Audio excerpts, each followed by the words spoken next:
Aleluia.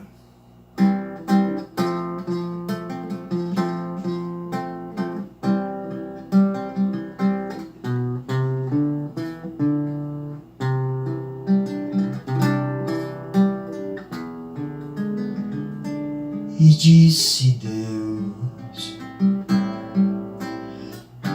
haja firmamento no meio das águas e separação entre águas e águas. Fez, pois, Deus o firmamento e separação entre as águas debaixo do firmamento e as águas sobre o firmamento.